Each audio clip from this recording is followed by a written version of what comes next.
Hello, my name is Rebecca Blizzard, and I am excited to present to you the highlights from my ePortfolio. I'm working towards the building principal endorsement, so I'm excited to get started and show you all my hard work. I'm going to start right here with the candidate information. I started my artifact folder this semester, and it is complete with all of the goodies inside of it. So please feel free to go back and check it out.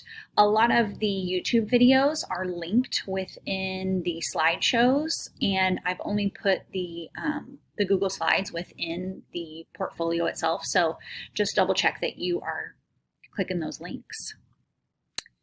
Okay, then I have my goals video. Inside this video, I talk through my personal goals and my professional goals. So some things I'm working towards personally are my family and I would really like to go to Japan. So we're trying hard to save money and carve out time for that. I have 2 children at my house and I love them to pieces. We are going to save money until we can send them off to college. One wants to be a computer programmer and the other wants to be a teacher. So it's pretty exciting. Professional goals are I am working towards becoming an instructional coach, and I will be doing that next year for the Early Childhood Center here in Shawnee Mission. So that's pretty exciting. Eventually, I would like to probably be a principal at that facility, but we'll see. Next, my leadership philosophy. I am a transformational leader. I work really hard to create opportunities for change. I believe change leads to growth. So please give that a look. My plan of study, I kind of laid out with Doc Moody's help what my plan would be to complete this program. And I completed it on time. I'm excited about it. So my program completion timeline is not only about the Fort Hays program, but it's just completely about my educational background. And just some quick highlights. I started in early childhood back at KU, and I've kind of come first full circle. So I got a master's in elementary, and I'm working towards my admin, and now I'm headed back to the Early Childhood Center. So that's pretty exciting. My resume, I am pretty proud of my resume, one, because it has 17 years of experience and education on it, but also because I fit it all in one page. So I actually got compliments while interviewing this last few weeks that it all fits on one page. So people appreciate that. Next, I'm diving into the activities, the meat of this portfolio. So the annotated bibliography was something that I worked really hard on. This actually probably took me the most time in my portfolio.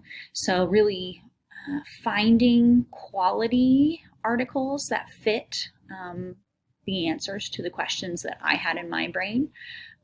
So please give that a look. That was a doozy, but actually really worth it. My activity log here. I am really proud of my over 200 hours that I worked to complete this program. A lot of things in here I've been doing for years. So for example, the deep equity training, I've been doing that this was my 3rd year. So this is something I've done for a really long time. And that's a great opportunity for me to grow as a professional, because not only do I get to meet with like-minded people and learn about how to promote deep equity within schools, but then I get to come back to the building and I get to present that. So that's pretty exciting. So I'm really proud of that. Then I have my activity tracker. This was super helpful. So if anybody is wondering, should we keep this? Yes. So this was really the top thing I used to double check and make sure that I have every component covered. So I'm pretty proud of that. Next, we're going to dive into my slideshow, so this is going to take a little bit longer. First, at the district level, I've done a lot of committee work within the district level. So I worked on mission and vision to help with my former building. They needed a new mission and vision. I worked on a committee, BLT committee, building leadership team, to do that. Then I Please go. Oh no. There we go. Then I worked to really find out what the policies and laws were for protecting transgendered students. That was really interesting because my district is kind of novice at this, and they're kind of trying to figure out what the Kansas laws are and what their federal laws are and what their responsibility is. So I had to investigate by talking to several higher up district people. Then this is a deep equity, just one of the many deep equity presentations that I created to bring back to the building. And in this one, we really talk about honing our biases within our own language. And again, these are all hyperlinked, so any of the pictures will hyperlink straight to the documents. This was a great opportunity. I got to be on the ELA ESSER committee. So when Shawnee Mission said, oh, we're getting all of this funds from COVID relief, we need to figure out what to do with it. And we need to figure out what people need within the buildings and what students will create the most student growth. And so I was chosen to be on the cadre that went over what ELA resources could help fill the gap from our COVID times when we were in lockdown. So that took several weeks, and we had to be fast because the money had to be spent by a certain amount of time. And so we created a proposal to say, here is what elementary needs for ELA, and then here's what secondary needs for ELA, and present that to the board. So that was a great opportunity. Building professional capacity. So on this, I had the opportunity to talk about actionable feedback. It's just a paper.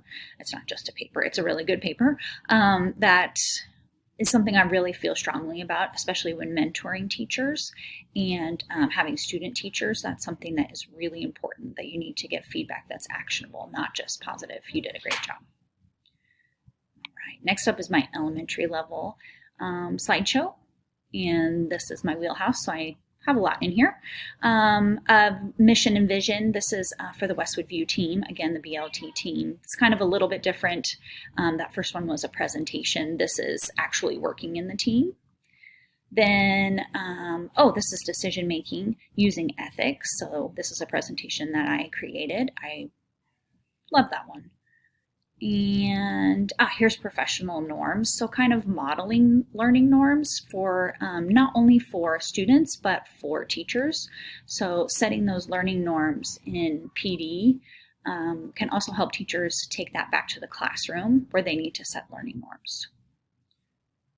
All right. Here we go. Okay, and then this is People First Language. This is a video and slideshow presentation that I made, just discussing how our language needs to change in order to make sure that the people part is first. And will it let me go? Okay, then we have, this is just about our STEAM program here at my current school. We have a maker space, and as the innovative specialist, that's what I currently do. I really needed to make sure that the activities held within were up to date and ready for some great STEAM opportunities. And so I kind of revamped it and helped the teachers support them with the resources. What do you need? How can you use it? What standards does this fit? All right. And here at my building right now, I helped restart the PBIS committee. So that's the Positive Behavior Intervention System.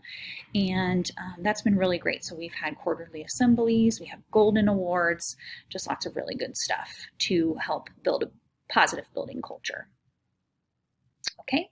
As the innovative specialist, I'm also in charge of data. So this is a spreadsheet using something called a baseball card that just basically lays out the entire grade level and kind of where they fall with different assessments and what interventions we can use and how to group students for those interventions.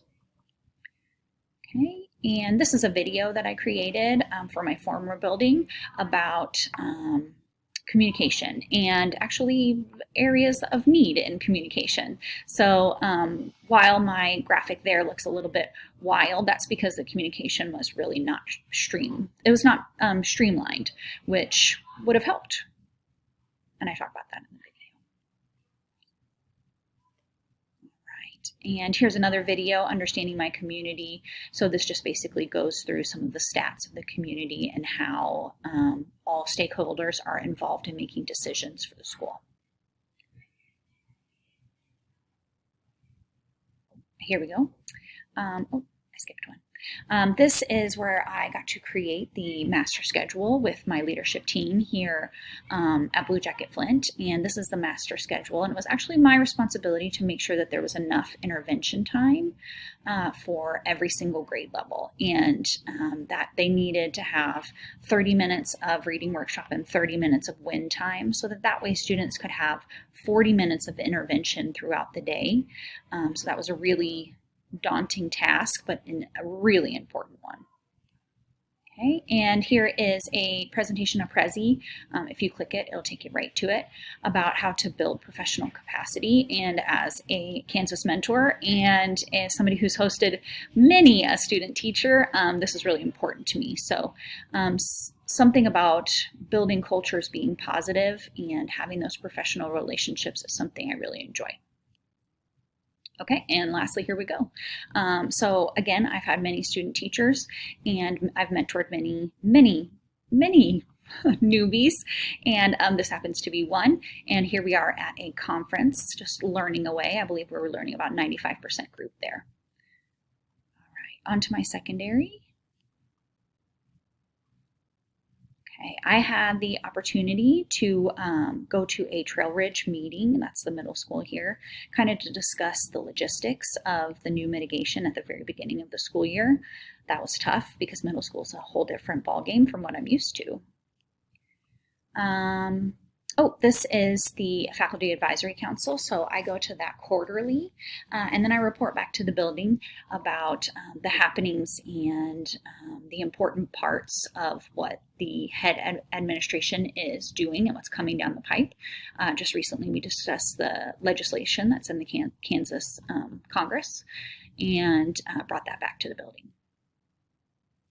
This is just a poster I created for special education and teacher liability. So what are the federal and local laws, state laws about what our responsibility is as special educators.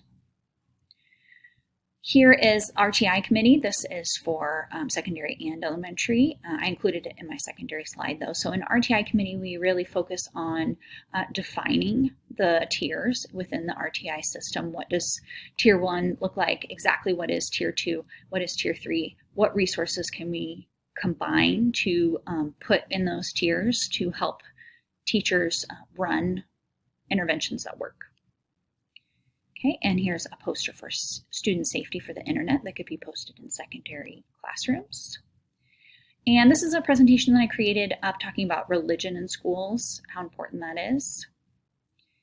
And lastly, this is a recruitment team poster that we created, and it's part of Shawnee Mission's retention and recruitment team that I've been on for several years. So it's important that we find just the best people.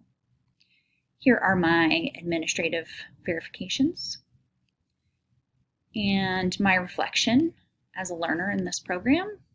And I will put the video on as soon as I upload it. My final note is that I just had a really great time with this program. I felt like I learned so much and I got to do so much. I really appreciate it. Thank you for your time and thank you for watching my video. Bye.